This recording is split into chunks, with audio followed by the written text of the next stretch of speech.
تلاوة القرآن. نعرة التكبير.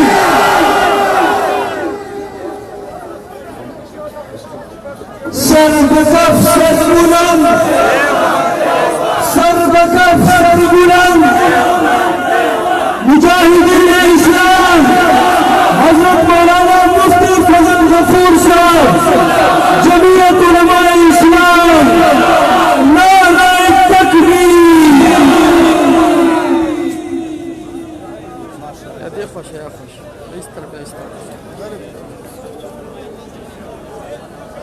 الحمد لله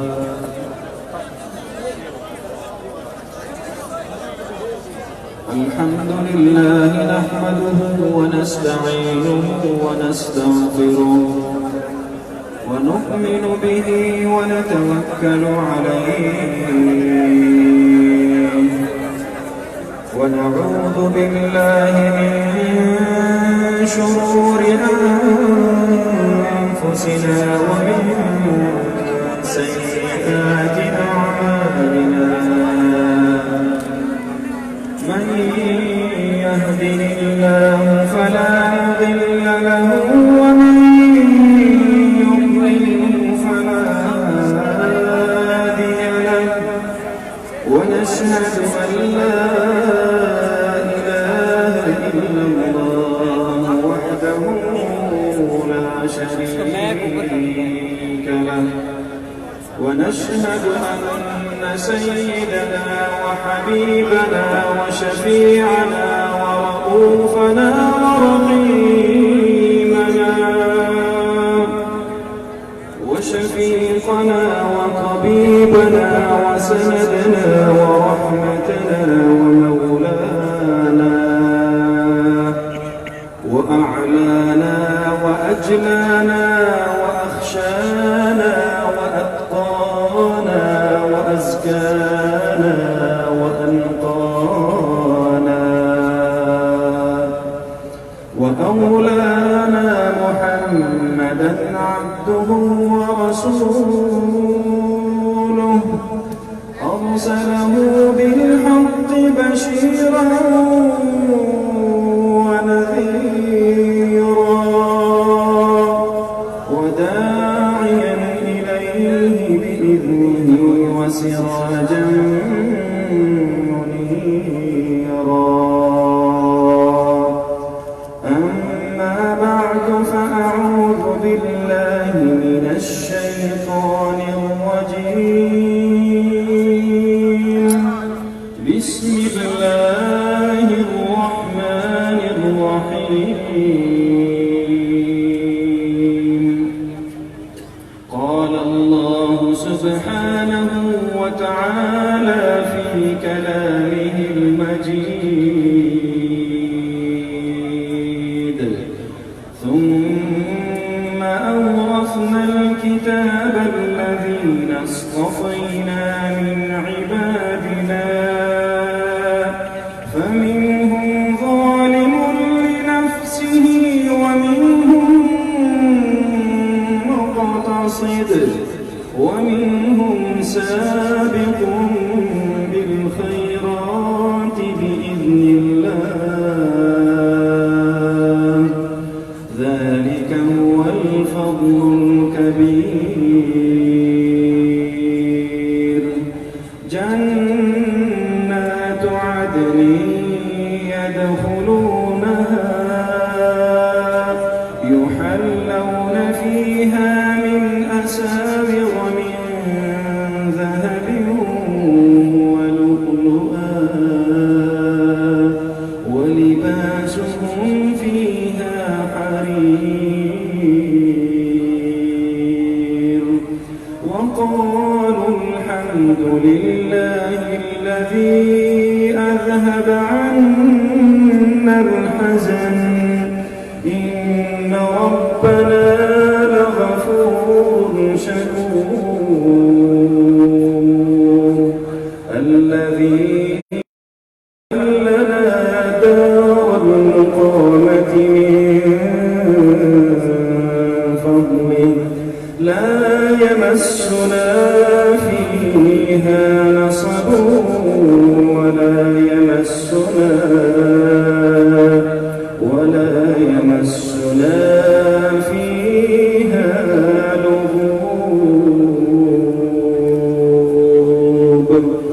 صدق الله مولانا العظيم.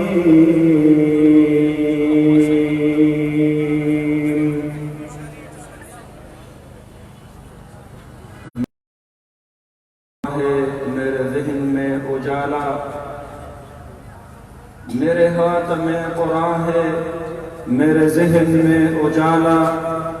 मुझे क्या दबा सकेगा कोई जुल्मतों का पाला। मुझे फिक्र अमन आलम, तुझे अपनी ज़ात का गम, मुझे अपनी फिक्र आलम, तुझे अपनी ज़ात का गम। मैं तुलूर हो रहा हूँ, तू गुरूब होने वाला। देर ग्राम कदरमंद और मुहतरम दी मजलिस मशर दी मजलिस की तशरीफ फरमा अकाबिर उलमाए किराम, बुजुर्गान दीन, द जमीयत उलमाए इस्लाम, द काफिले हक़ व सदाक़त, ज़िल्ली अमीर और द तहसील द यूनियन कौंसल और दल्ता मौजूद ज़मून नूर डेर दराना मशरान और नन ज़मून बारोना का महफल के अल्लाह रब्बुल आलमीन द रहमतुन व बारान के शिरकत को उनको ददे खौरे अल्लाह द दिन सर ताल्लुक़ करीम माने मयनो द जनाब नबी करीम सल्लल्लाहु अलैहि वसल्लम आशिकानो द खत्मी नबुवत मुहाफिजीनो द नामूस रिसालत सल्लल्लाहु अलैहि वसल्लम जो किनारानो देर मुअज़्ज़िज़ीनो तुलबाए किरामो द टोल नौलांदे ज़पदीन ननी महफल के जिकम तुलबा दहगी दस्तारबंदी उशवाला दहगी वालिदैन होता दहगी असातिज़े किराम होता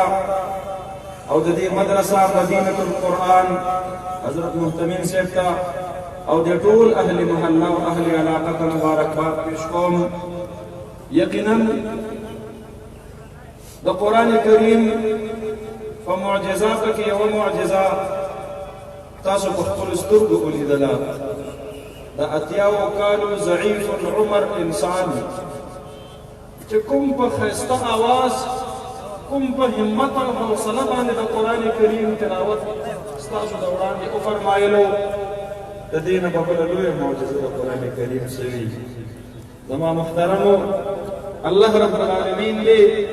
मुंगा तासु दे टोलो हाज़िरीन होता द कुरान करीम नूर नसीब फरमाई और सख्बल मंजर रही जब जन्नत के अल्लाह योज़ई थी और रब इज़्ज़ुल जलाल पख्पल बाने सूरतुर रहमान तिलावत शुरू। अल्लाहु अकबर। अल्लाह रब्बुल आलमीन ने द कुरान करीम को नूर बांधे जमुंगा उस्ताद हर कोर मुनव्वर फरमाई जतासु मुबारकी दर कोम द दीनी मदारिस दगा खिदमत दी स्तासु द कली दा काणी ओ बूटी स्तासु द कली दा हवागान बहुम नन दी मदरसे से दुआ कई जददी दीनी मदरसे से बरकत सरा हबीबकुम लुत्फ अखिस्तरी द कुरान करीम द तिलावत नन जमा मुहतरमो माता एहसास थे तासु ढेर कोई इंतजार करे दे और टोल स्तड़ी शिवी बहुम ये ज़यो सू मुख्तसर खबर इस्तासु दौरान दे दीमल करो व इसरार बांधे जिक्र कौम अल्लाह रब्बुल आलमीन इस्तासु पूर्णों तो कुरान करीम तिलावत कौन की जब दर नसीब कर दे तासु खपल बच्चे मुंगला खालिसी न रा लेगलियो और मुंगा द कुरान करीम न डकसी न इस्तासु कोर खदर वापस को तासु खपल बच्चे मुंगला शरी जब रा लेगलियो और मुंग द अलिफ लाम मीम न तर व नास कोरे द कुरान पर तिलावत बांधे लम्दे जब तासु कोर खदर वापस को तासु खपल बच्चे मुंगला सरतोर सर रा लेगलियो और मुंग वर्ता द नबी अलैहिस्सलातु वस्सलाम मुबारक सुन्नत ताज पगड़े और पसर करला तासु कोर तुम दर वापस कर तासु चमुंग लखपल बचेरा लेगो अगर पदी हालत बांधे नो दानम चमकुम हालत बांधे दे तासु दी बचो द्री सलोर पिंज़ काला द हिफ्ज़ कुरान और द तजवीद पर दे टोल दौरानिये की द दी स्तर के द अल्लाह द कुरान पर दीदार मुनव्वर शवी दी د دوی غوږونه د قرآن په اورېدلو منور شوي دي، د دوی مخونه د قرآن په نور منور شوي دي، د دوی سینې دا د الله رب العالمین د قرآن د حفاظت ذریعه ګرځېدلې ده، د دوی ژبې الله د خپل قرآن په تلاوت باندې منور کړي دي. زما محترم ورونو، په دې د الله رب العالمین ډېر لوی شکر ادا کوي. موږ ډېر غریبانان خلق یو. الله زموږ کورونو کې د قرآن کریم تلاوت کوونکي خلق پیدا کړل. ټول وایي الحمدلله. رب ذوالجلاله ستا ډېر لوی فضل دی. الله موږ د دې ورځې قابل نه وو، موږ ډېر ګناهګار یو. الله موږ ډېر نافرمانه یو. الله موږ ډېر بې وفا یو. رب ستا دې وفا ته وګورو، الله ستا دې نعمت ته وګورو. الله د قرآن غوندې عظیم دولت ته زما اولاد ته نصیب کو، زما بچو ته دې نصیب کو، زما کور ته دې نصیب کو. ربا ستا ډېر لوی انعام دی او احسان دی په موږ باندې. الله زما د بچي سینه تا د خپل دین د حفاظت ذریعه جوړه کړله. الله تا زما سره مینه وکړله او زما سره دې محبت وکړله. زمونږ او ستاسو د فقه په دې امامانو کې امام شافعي رحمت الله علیه ړوکوالي باندې د هغه والد محترم وفات شو، د یتیم پاتې شو. د مور ډېر زیات خواهش و چې زما دا بچی دی د قرآن حافظ جوړ شي، دی قاري جوړ شي، دی عالم جوړ شي، دی محدث او فقیه او مجتهد جوړ شي. خو د خپل بچي د تعلیم خرچه ورسره نه وه. نو امام شافعي رحمت الله علیه ته به یې فرمایل چې ته درسګاه ته خو دننه نشي تللی، ځکه ستا سره وسایل د علم نشته دی، بهر په دې لاره کې ودرېږه. او قاري صاحب چې کله خپلو شاګردانو ته د قرآن سبق ښایي نو په دې لاره کې یې ته اوره او لاره کې ودرېږه او هغه یادوه. هغه د مور دعاګانې وې. هغه یتیم امام شافعي رحمه الله د 7 کالو په عمر کې د قرآن کریم حفظ مکمل کړ. هغه یتیم امام شافعي رحمه الله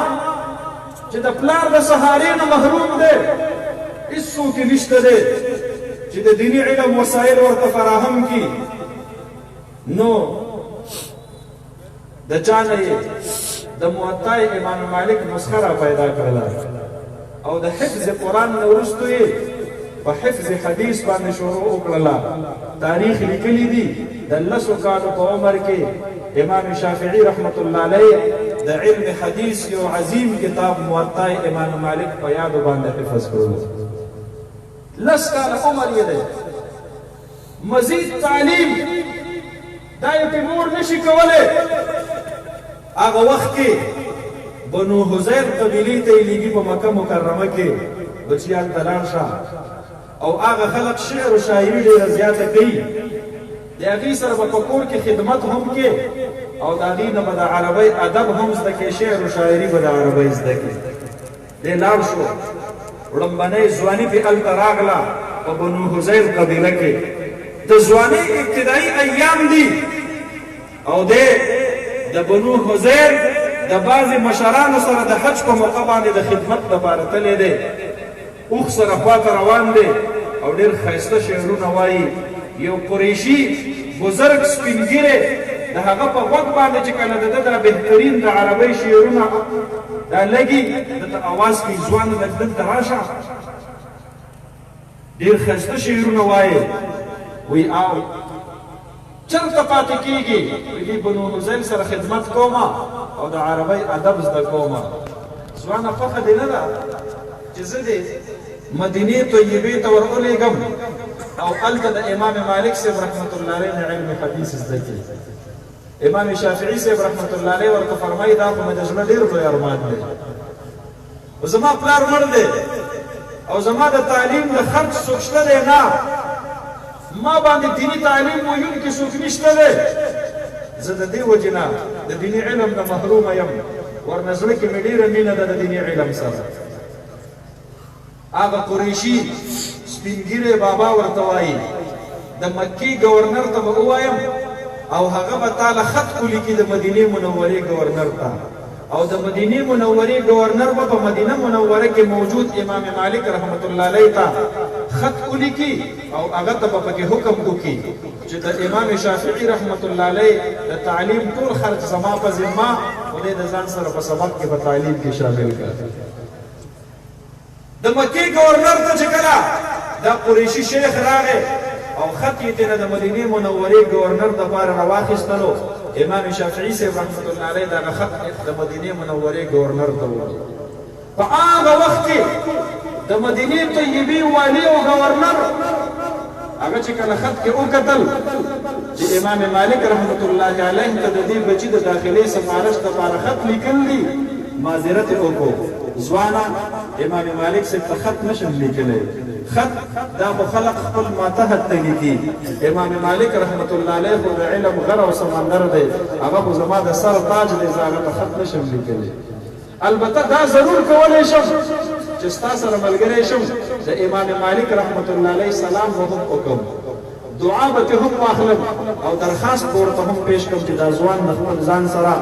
د دیني علم په دې درس کې شامل کړه. هغه وخت کې حاکمان وو، هغه د اهل علم او قدردان وو، هغې ته پته وه د علماو څه قدر دی. د مدینې والي د مدینې گورنر راځي،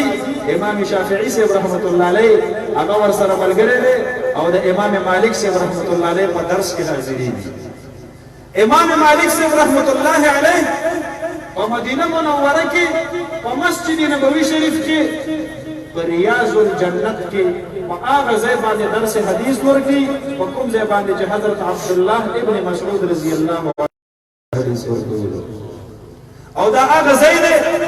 کوم ځای کې چې په د دواړو جهانو سردار مبارک اعتکاف فرمایلو. د امام مالک رحمت الله علیه کله کله د نبی علیه السلام مبارک دې قبر ته ګوته ونیسي، قال صاحب هذا القبر، د دې قبر مکین جناب محمد رسول الله دا حدیث بیان کړی دی. او په زړه کې ډېر احترام دی د نبی علیه السلام مبارک د احادیثو، خپلې وینځې ته یې ویلي دي چې څوک د عامې مسلې د پوښتنې دپاره راځي نو هغه بهر کې نه وه ما ته اواز کوه، او چې څوک د حدیثو د زده کړې دپاره راځي نو ما ته د اواز کولو سره سره دا هم وایه چې د حدیثو د زده کړې دپاره راځي، ځکه زه به اودس کوم، زه به ښایسته کپړې اغوندم، زه به ښایسته عطر لګوم، ځکه د نبي علیه السلام حدیث په ګندو کپړو کې د بې اودسۍ په حالت کې د بدبویۍ په ماحول کې ما ته داسې ښکارېږي چې لکه زه د نبي علیه السلام مبارک سره دیدار او ملاقات په داسې حالاتو کې کوم. محترمو درس ورکوي په مسجد نبوي شریف کې. یو ورځ داسې ناست دی، طلبا ترنه ګیر چاپېره دي، یو سپلیزۍ کې یو کس راښکاره شو، امام مالک صاحب دا سبق دې لږ بند کړه. امام مالک صاحب حیران شو چې دا لا څوک لیونی دی، ما باندې سبق بندوي، د طلباو په اوږو باندې خپې راړئ، مخې ته راغی مجلس ته یې ځان را ورسو، امام مالک صاحب ته یې پاڅېد. امام مالک صاحب حیران شو، دا سړی روغ دی که لیونی دی؟ وایي امام مالک صاحب دا تندی دې را دې خوا که ښکلوم یې. امام مالک صاحب رحمت الله علیه ورته فرمایي روغ یې که لیونی؟ هغه چې تندی ښکل کو پیسې به ډېرې د مجبورۍ د لاسه نن دې ځای ته راغلی یم، او ډېرې د مجبورۍ د لاسه مې ستا دا تندی ښکل کو، او ډېرې د مجبورۍ د لاسه مې په تا سبق بند کو، او د خلکو په دې اوږو باندې مخبې راواړولې. دا ټول غلطۍ زما نه وشولې، خو دا زما د زړه ډېر لوی ارمان و، مجبوري مې دا وه، بېګا مې خوب لیدو مسجد نبوي شریف کې د احادیثو درس ته ورکې، او په دې کې د دواړو جهانو سردار مبارک په خپله باندې راښکاره شي. او فرمای این مالک، امام مالک چرته دی؟ تا ته څوک آواز وکړي چې نبی علیه السلام دې غواړي. وایي ته چې په خوب کې نبی علیه السلام طرف ته را روان شي، دا وجود دې داسې رپېږي چې ما ته د نبی علیه السلام سره چې څنګه راورسې د دواړو جهانو سردار مبارک د خپل دواړه لاس ستا په دې غوږونو باندې کېږدي، او ستا دا مخ ځان ته رانږدې کړي، او ستا په تندي باندې خپلې شونډې مبارکې کېږدي، او تا په تندي باندې ښکلې کړي. امام مالک صاحب رحمت الله علیه ورته وایي د دې دومره طلباو د وړاندې دا زما راز تا ولې ښکاره کوه؟ چلو 22 کاله ما درس حدیث ورکو زما عمر د شپېتو نه سوا شوی دی دا زما د ژوند راز دی چې تا ښکاره کړو زه به یې لږ وضاحت وکړم ما 22 کاله دلته د حدیثو درس ورکو په 22 کاله کې داسې شپه نه ده راغلې چې د دواړو جهانو د سردار مبارک زیارت او دیدار ماته الله نه نصیب کړو الله اکبر د مدینې والي چې امام شافعي صاحب راوستلو امام مالک صاحب رحمت الله علیه ته فرمایي حضرت دا ځوان مې درله راوستی دی دی په خپله باندې هم قریشي نسب دی خو د پلار نه یتیم پاتې شوی دی د ده د تعلیم وسایل او ذرایع نشته دی ما دې دپاره راوستلی دی چې ته دې د ځان سره په خپل درس حدیث کې شامل کړه امام مالک صاحب رحمت الله علیه په دې خبره لږ ګیلمن شو د امام شافعي صاحب نه چې ته به ماله په خپله راغلی وې زما په درس کې د شاملېدلو د ماله د ګورنر د سفارش هېڅ ضرورت نشته دی د علماو له الله ډېرې لویې سینې ورکړي دي ستاسو د دې کلي د غریب نه غریب سړی دی او د هغه بچی دی یک یوازې د ځان سره سپاره راوړي او قاري عثمان صاحب ته د مخې ته کښېني دا قاري عثمان صاحب په چرته هغه ته د قرآن ښودلو نه انکار وکړي د دې معاشري غریبه طبقه راځي او زمونږ د علماو ته مخې ته کښېني او هغوی ته مونږ مفت دیني تعلیم ورکوو دا کوم بچي چې ما ته مخامخ ناست دي تاسو د دې نه د یو فرد نه تپوس وکئ چې دا دومره وخت تاسو دلته په دې جامعه مدینة القرآن کې سبق کوي حفظ قرآن مو مکمل کو تجوید قرآن مو مکمل کو ستاسو استاذ چرته ستاسو د تعلیم د خرچې بل یا د خرچې فیس دا ستاسو د پلار نه یا د رور نه یا د کور د بل چا نه غوښتلی دی چرته هم نه دا علما خو سخته تیري په خپل ځان تیري دوی په دې سپینو پګړو کې او په دې ښایستو ګیرو کې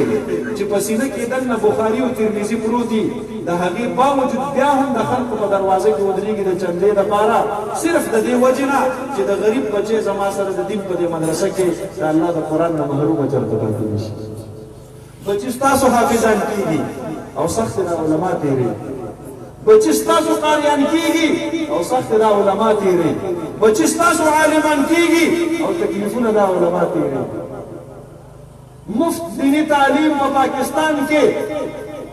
دا واحد په دینی مدارسو کې دی لاړ شئ په سرکاري سکول کې کو هېڅ خرچ په بچي باندې نه راځي د کتابونو خرچ خو پرې راځي د امتحانونو د فیسونو خرچ خو پرې راځي د یونیفارم خرچ خو پرې راځي دا واحد دینی مدرسه ده چې دلته د امت بچو ته مفت دیني او عصري علوم ورکولی کېږي زما محترم ورونو دا واحد دینی مدرسه ده چې زما سره د دې دینی مدرسې په کلاس کې د یو قاري صاحب ته مخامخ د خان زوی به هم ناست وي د ملک زوی به هم ناست وي د غریب زوی به هم ناست وي د تور زوی به هم ناست وي او د سپین زوی به هم ناست وي دا ټول به په یو کلاس کې استاد ته مخامخ ناست وي او دوی به قرآن زده کړي دا به په یو دسترخوان باندې ناست وي او دوی به په یو دسترخوان روټۍ خوري ما د مساواتو درس ورکو دې قوم ته ما قوم هغوی ته مې د غریبۍ او د مالدارۍ تمیز ختم کو زما په درسګاه کې د هر چا بچی سبق ویلی شي ستاسو د تترخیلو د دې کلي نه چې سحر په دې کوڅو کې ماشومان وځي چا به تورې کپړې اغوستي دی به سرکاري پرایمري سکول ته رواني پلار به یې غریب وي چا به سپینې او شنې او سرې کپړې اغوستي دی به د دې کلي چېرته یو پرایویټ پبلک سکول ته روان وي پلار به یې لږه ګزاره کوي مالدار به او څوک به د دې نه هم غټ مالدار وي نو بچی به په پینټ شرټ او پټایي کې سهار د کور په دروازه کې ورته ګاډۍ ودرېږي د دې ځای نه به پک کوي او سکول ته به یې رسوي او د چا بچی به په ابتاباد کې په پېښور کې او په لویو لویو ادارو کې په اسلام آباد کې د هغې بچي سبق وایي دا زما د کلي نه چې هر سهار زما دا ماشومان بچي په 4-5 تعلیمي ادارو تقسیم کړل دا چا تقسیم کړل دا زما د ملک د نالایقو حکمرانانو تقسیم کړل دا بچي چې سهار مختلفو سکولونو ته تللي وي ماسپښین نه وروستو هغه د سرکاري سکول بچي هم زما مدرسې ته راځي د پرایویټ سکول بچي هم زما د مدرسې ته راځي هغه د غریب بچي هم زما د مدرسې ته راځي او د مالدار بچي هم زما د مدرسې ته راځي یو استاد مخې ته یو کلاس اخلي یو مثال هغه دلته کړی ما د مساواتو درس ورکړ ما د غریب او د مالدار تمیز په معاشره کې د تعلیم په اعتبار سره ختم کو ما قوم ته دا احساس ورنکو چې ته غریب یې ستا بچی حافظ نشي جوړېدلی ته غریب یې ستا بچی عالم نشي جوړېدلی راشه زما دینی مدرسې هغې په سخت کلني کال کې 77,805 د قرآن سند یافته حافظان د پاکستان قوم ته په تحفه کې ورکړل کم 80,000 د قرآن حافظان تاسو له مبارکي درکوم د څه شي پاکستان په هره شعبه کې په ډپارټمنټ کې په ناکامۍ روان دی خو واحده طبقه ده واحده شعبه ده چې دا علماو ته حواله ده نو د دنیا په 198 ملکونو کې 198 ریاستونو کې دوکم 200 ملکونو کې پاکستان په ټولو کې 1 نمبر هغه ملک دی چېرته چې سالانه د قرآن کریم ډېر حافظان تیاریږي پاکستان چې هر چا په هر میدان کې بایللی یې نو زما د فقیرانو او درویشانو د قرآن په میدان کې وګټلی چې هر چا په هر میدان کې بایللی وي نو زما د غریبانانو علماو تا ته دا اعزاز درکو چې په روز کال د رابطة العالم الاسلامي تحت ریسرچ وشو په مکه مکرمه کې او دا ایوارډ یې پاکستان ته ورکو چې د دنیا په ټولو ملکونو کې د ټولو نه زیات په قرآن کریم تلاوت د اسلامي جمهوریه پاکستان په خاوره باندې کېږي اسلام آباد ما د قرآن په تلاوت کې د مکې مکرمې او د مدینې منورې نه هم نمبر مخکې وړو تا سره د دې درویشانو قدر نشته ته په ما پورې ټوکې مسخرې کوه فواد چودھری وایي وی په 80s کې چې کله خلکو یونیورسټیانې جوړولې او ترقي کوله نو مونږ لاړو مونږ مدرسې جوړولې هلکه ته دې خپل شکل ته دې وګوره او مدرسې جوړولو ته وګوره مدرسه تا جوړه کړې ده فساد چودھری مدرسه تا نه ده جوړه کړې مدرسه دې غریب ولس جوړه کړې ده ستا د مدرسې دپاره 1 روپۍ بجټ ته ما ته ښودلی شي نالایقه راځه چې ستا تعلیم او خپل تعلیم لږ سره موازنه کړو ستا د دې دومره روپو د بجټ باوجود چې ته په اربونو روپو زما د ټکس او د بل نه بجټ واخلې او زما سکولونه او کالجونه یونیورسټۍ پیچلی نو راشه لږ به د خپل تعلیمي نظام موازنه وکړو لږ به ستا د دغې اربونو روپو د تعلیمي نظام د هغې موازنه به وکړو زما د ملک تعلیمي دیني ادارې او مدرسې دا زما د ملک د بچو دینی ضروریات پوره کوي تر ننې ورځې پورې ما ته داسې یو ماشوم بچی نشی ښودلی چې د پاکستان نه یې ځان ته ویزه لګولي او بهر ملک ته د دیني تعلیم دپاره تللی داسې به تاسو ته څوک په نظر رانشي بلکې خو د پاکستان حکومت پابندي اوچته کړله تاسو به په هغه ورځ وګورئ چې د ټولې دنیا د هغې طلبای کرام به راځي او په پاکستان کې به دیني علوم حاصلوي او نالایقه فواد چودھری ستا د دې اربونو روپو د بجټ باوجود ستا سره زما د بچي د تعلیم لپاره دومره ځای نشته دی چې زما د لکي مروت یو غریب بچی چې د میډیکل لپاره روانېږي او لوټي لوټي کابل ته ځي او روس ته ځي او چین ته ځي د ډاکټر جوړېدلو لپاره تا له شرم او حیا نه درځي زما تعلیمي نظام وګوره زما په دینی مدرسه کې ماشوم بچی په 40 نمبرو پاس کېږي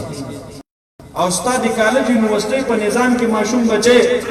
په 33 نمبرو پاس کېږي ما په خپل سکول کالج یونیورسټۍ ویلې ده نو زما نظام کې یو ماشوم بچی په 39 نمبرو فیل دی او ستا په نظام کې ماشوم بچی په 39 نمبرو نه په 33 نمبرو باندې پاس دی نو ستا تعلیمي نظام اعلی شو زما تعلیمي نظام اعلی شو ستا نتایج د پروس کلني کال هغه زه راوباسم نو په پاکستان کې او سطن شرحه د بچو د پاس کېدلو دا 65% راووتله یعنی په سکول کالج یونیورسټۍ کې 65% بچي دا پاس شوي دي او دا باقي فیل شوي دي او زما د دیني مدرسې نتیجه راوباسه نو چې په 40 نمبرو مې کم پاس کړي دي نو 86% ریزلټ ما د پاکستان قوم ته بغیر د اربونو روپو د بجټ نه ورکړی زما 80% بچي ما پاس کړي دي، په 40 نمبر مې پاس کړي دي، او چې زه د خپل مدرسې بچي په 33 نمبر پاس کوم نو فواد چودري نالایق واوره د پاکستان چې کوم 30 لکه بچي زما په دیني مدرسو کې تعلیم حاصلوي، ما د پروس کلني نتیجو مطابق په 33 نمبر چې پاس کوم، ما د پاکستان دغه بچي 96% ما د هغې رزلټ ورکړی دی، هغه ما پاس کړی. ستا پاس کېدل په نقلونو دي او زما په مدرسه کې د نقل تصور نشته دی. ستا د سکول کړکۍ او روشندان همیشه د پاره مات وي او د هغې جالونه شلېدلي وي. ستا د امتحان په دوران کې هلکانو هغې کړکو ته اندرپایې لګولې وي او د بهر نه نقلونه جوړوي او دم یې ورولي. دا تصور هم زما په دیني مدرسې په امتحان کې نشته دی. نالایقه ته زما په مدرسه باندې تور لګې. ستا تعلیمي ادارو پاکستان ته هغه خلق ورکړل، زما تعلیمي ادارې هغه عالم ورکوي، محدث ورکوي، فقيه ورکوي، مجتهد ورکوي. ستا تعلیمي ادارې ستا د ملک یوه یونیورسټي د دنیا په بهترینو 10 یونیورسټو کې نشته دی، په بهترینو 10 یونیورسټو کې نشته دی، په بهترینو 50 یونیورسټو کې نشته دی، د دنیا په بهترینو 100 یونیورسټو کې نه، د دنیا په بهترینو 500 یونیورسټو کې ستا د پاکستان یوه یونیورسټي نه ده شامله. او راشه زما د دین مدرسې 500 بهترینې دیني مدرسې نه، د دنیا بهترینې 100 مدرسې نه، د دنیا بهترینې 50 مدرسې نه، د دنیا بهترینې 100 مدرسې نه، د دنیا بهترینې 10 مدرسې نه، د دنیا بهترینې 5 دیني مدرسې، په هغې کې 3 نمبر مدرسه په ټوله عالمي سطحه باندې دا دارالعلوم کراچي د حضرت مولانا مفتی محمد تقي عثماني ده. نالایقه تا په ټاپ 500 یونیورسټیز کې ځان له ځای جوړ نه کو او ما په ټاپ 5 کې چې کوم دی نو خپلې مدرسې له ځای ورکو. زما د مدرسې علم او تحقیق ته جامع ازهر سلام کوي، زما د مدرسې علم او تحقیق ته جامع ام القرى د مکې مکرمې سلام کوي، زما د مدرسې علم او تحقیق ته جامع عبدالعزیز د ریاض هغه ورته سلام کوي. زما د مدرسې د عالم علمیت باندې هغې رشد کوي. 14 ملکونو حضرت مولانا مفتی محمد تقي عثماني صاحب ته درخواست پیش کو چې زمونږ د ملک شهریت قبول کړو، موږ ستا د علم نه استفاده کول غواړو. دا زما د مدرسې پیداوار دی. نالایقه زما د مدرسې قوم ته قیادت ورکو. څرنګه قیادت یې ورکو؟ داسې قیادت یې ورکو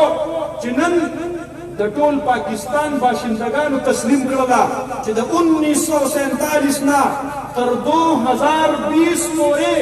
د پاکستان هر شعبه او هر طبقه خو خوړلې ده، کرپشن یې کړی دی، ملک یې ټوټې کړی دی، ملک یې په هر اعتبار سره تباه کړی دی، ملک یې د فرنګیانو، ملک یې د امریکایانو، ملک یې د کفارو د هغې چوڼۍ یې جوړه کړې ده، عزتونه یې خرڅ کړي دي، لوڼې یې خرڅې کړي دي زمونږه، میندې خرڅې کړي دي زمونږه، عزتونه یې خرڅ کړي دي زمونږه، د جیکب آباد او د مهران ایربیس یې خرڅ کړي دي زمونږه. کرپشن دوی کړي دي، خلاګانې دوی کړي دي. افشور کمپنیانو لیست وباسه او ما ته پکې د دیني مدرسې یو فاضل سیاستدان ښکاره د خپلو ایجنسو نه تپوس وکړه او د غلو د ډاکوانو په لیست کې ما ته وښیه ما مدرسې ته نه داسې قیادت درکړی دی چې هغه په زیړه پګړۍ کې د پاکستان په چاپیرچول کې او د پاکستان په ماحول کې په چاردیوارۍ کې هغه لکه د ځنګل د زمرو غوندې ګرځي، نه د نیب دیوالونو د هغې زیړې پګړۍ د قاید مخ تر اوسه ولیدلو، نه سپریم کورټ دیوالونو د هغې زیړې پګړۍ د قاید مخ تر اوسه پورې ولیدلو.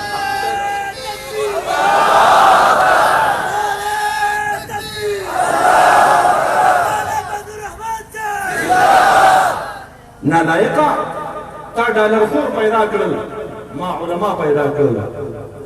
نالایقه تا د کفر ایجنټان پیدا کړل او ما د الله د دین خادمان پیدا کړل. نالایقه تا قادیانیان پیدا کړل او ما د ختم نبوت محافظین پیدا کړل نالایق تا ګستاخان پیدا کړل او ما د ناموس رسالت چوکیداران پیدا کړل ما کو د دې قوم بچو ته هیڅ نه دي ښودلي نو دا 3 کاله یا 15 کاله چې دوی زما سره په دې مدرسه کې حفظ او تجوید وکړو زه ستاسو د دې عام وروڼو نه تپوس کوم که دوی یو ټکی قرآن هم نه زده کړی نو دا 15 کاله په باجماعت ماحول کې کم از کم تېر کړل که نه دا 5 وخته مونځ دا به په مسجد کې باجماعت کړی وي که به یې نه کړی تاسو نه تپوس کوم دا زما د ماشوم بچي ته داسې سپک مه ګوره دا ماشوم بچی چې کله دا ټولې دنیا کائنات خاموش پرته وي او دا د تهجد وخت شي عثمان قاری صاحب مدرسه کې د مدرسې استاد هغه د تجوید او د حفظ طلبا راپاسي او دا د 4 بجو 4:30 بجو وخت وي رب ذوالجلال دا منظر اینی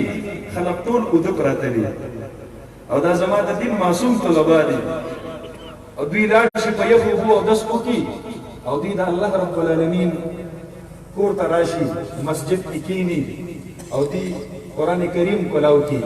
او په دې معصومه ژبه باندې د الله د قرآن تلاوت په دغه دوران کې شروع شي او چې بیا لا د تجوید طالب علم او په ښایسته خوش اوازۍ سره د سورة الرحمن تلاوت شروع شي بسم الله الرحمن الرحيم الرحمن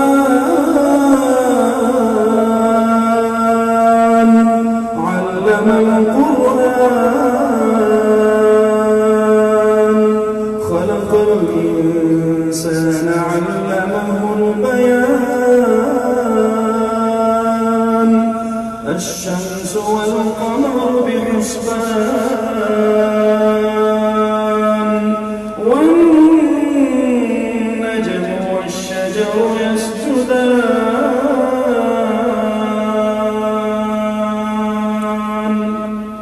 رب ذوالجلال دا منظر دیدی الله رب العالمین فرشتو تو فرمای فرشتو د ترخیلو په کلی به عذاب نه راولئ دی که معصوم طلبا دي د تهجد په وخت کې ماته زما په کور کې په معصومه ژبه باندې رحمان وایي الله اکبر ای د دیني مدرسو دشمنه ای بدبخته انسان داسې مه کوه ته زما د دین مدرسې باندې ته نشي بندولی امام مالک صاحب رحمت الله علیه د مدینې د گورنر نه خفه شو تا ولې سفارش کوو ماته امام شافعي صاحب هسې به راغلی وی او ما به تا ته د دواړو جهانو د سردار مبارک په حدیثو کې د ناستې اجازت درکړو د مدینې گورنر رخصت شو امام شافعي صاحب رحمت الله علیه روزانه راځي او طلباو سره شاته کینی څوک شته دی نه چې پن او کاغذ دا ورله واخلي چې د امام مالک صاحب د خولې احادیث پې ولیکي امام مالک صاحب رحمت الله علیه روزانه سلسل احادیث طلبای کرامو ته په درس کې وایي 9 ورځې تېرې شولې امام شافعي صاحب رحمت الله علیه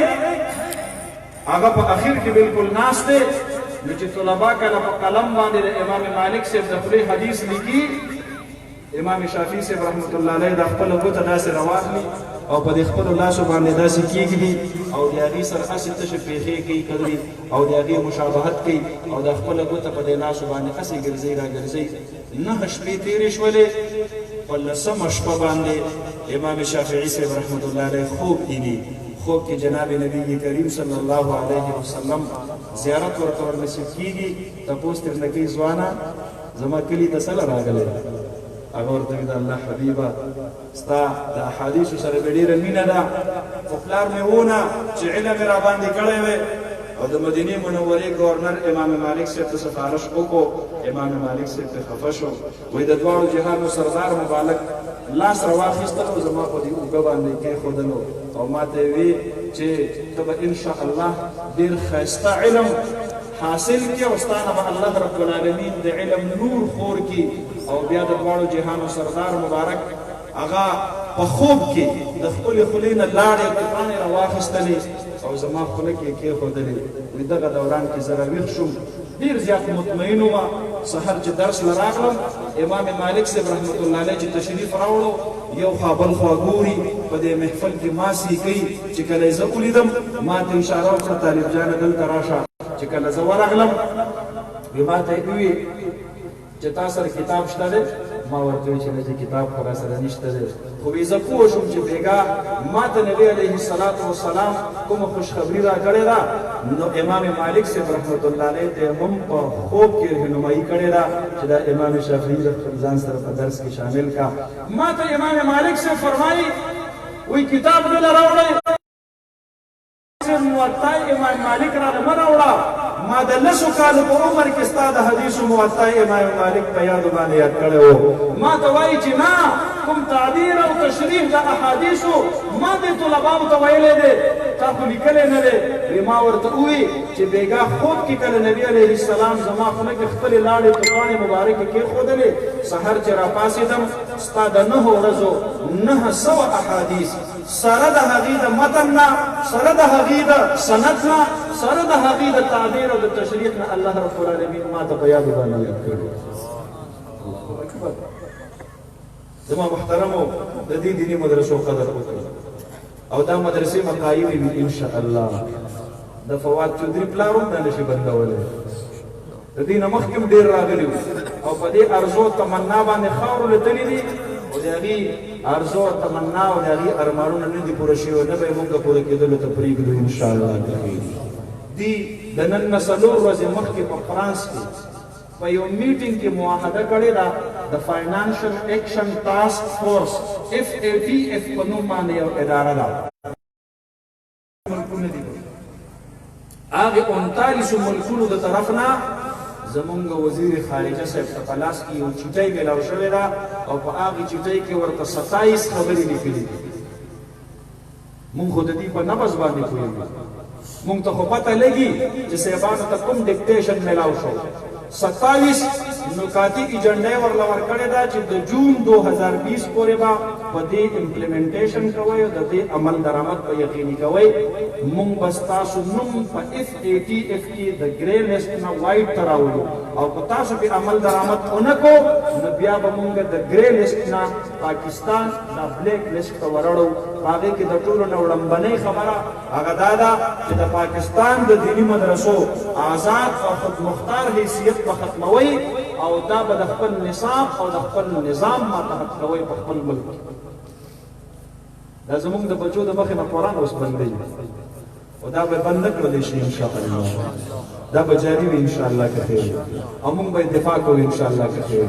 او مونږ به د قائد جمعیت حضرت مولانا فضل الرحمن صاحب په آواز باندې لبیک وایو انشاءالله که خیر